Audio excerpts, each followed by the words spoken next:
harus kita sering-sering patroli ke kandang itu ini nih. Itu kelihatan ya. Ayam-ayam seperti ini nih yang memang harus dikeluarkan gitu, keluarkan. Jadi jangan sayang-sayang lah. Tapi biasanya kita taruh dulu di sini, nanti di sini buat nyortir lah gitu, yang layak dipelihara sama yang nanti kita buang, yang dari sekatan tengah ini. Jadi dari belakang masuk ke tengah, dari depan masuk ke tengah gitu. Nah untuk nipel nih,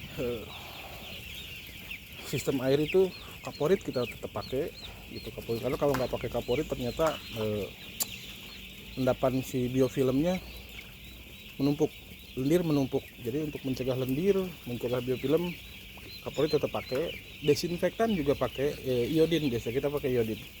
Iodin kita ikut anjuran di botol ya, di kemasan berapa gram untuk sanitasi air, berapa mili per liternya kita ikut di situ. Nah untuk kecilan flushing itu dimana jalur air dibuka supaya kenceng, 1 hari sekali sih itu. Kalau nggak itu kurang bagus itu. Jadi yang pemicu pertama supaya feed intake bagus ya dari minumnya dulu. Kalau dari minum kurang bagus, feed intake pasti nggak akan bagus. Kuncinya di situ ya. Minum bagus, pakan pasti bagus. Intinya itu. Nah, si nipel itu panen kita kosongin, kita kuras, kosongin. Jadi nggak dibiarkan gitu aja gitu. Nah, setelah ada ayam pun gitu, tetap berganti obat, berganti vitamin, itu tetap ada selang jedanya kita kuras. Kadang-kala tengah hari ketika pemeliharaan itu kita 1 jam kita buka, kita biarin ngalir flushing. Kadang-kadang 15 menit aja kalau lagi ngirit-ngirit air gitu. Intinya nipel ini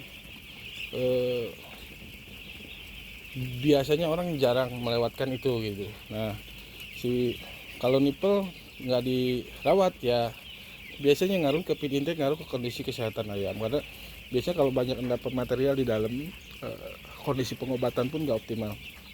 Penting banget nipel itu harus selalu dirawat. Kadang-kadang kita cek, inspeksi lah nipel, kita buka cupnya, nanti ada endapan kotoran atau apa, kondisi di dalam kan biasa dicolok-colok tuh, kita pasangin kapas. Biasanya dari ini lubang ini nih, kita buka lubang ini, pasangin kapas, colok sampai ke paralon hitam atau enggak. Nanti perlu perawatan tambahan atau enggak. Biasanya itu nanti eksekusinya ketika kosong kandang, itu biasanya kita redam sitrun sama H2O2 untuk melarutkan yang di dalam nih. Cuman memang waktu kontaknya nggak lama gitu, kita ngitung dosisnya seakurat mungkin. Kontak itu karena korosif ya, untuk sitrun itu korosif, jadi waktu kontaknya cuma di sekitar 60 menit aja, 1 jam. Habis itu cuma rendam 1 jam, kita kuras lagi gitu. Si nipel, pentingnya nipel ya gitu.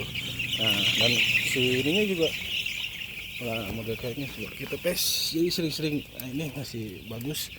Nah ini model ini ketinggian nih teman-teman. Ini ketinggian, ada yang kerendahan. Harus selalu sering-sering ya, sering-sering.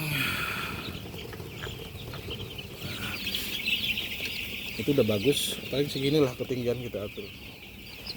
Awal-awal itu lama juga segitu, tetap awet kan gitu. Nah kalau ini kita lihat, cek tadi saya suruh nyetel anak-anak, ternyata kekecilan. Jadi si ininya harusnya sampai terlihat. Udah mulai naik segini ya gitulah. Kita lihat yang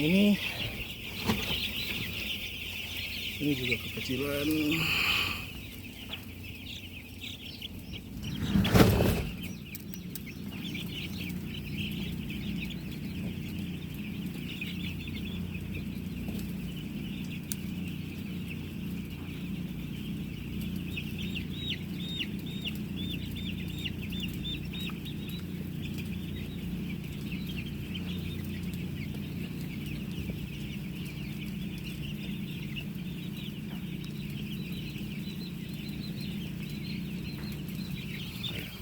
Ceng tinggal ceng bisa anu pendek ting ceng.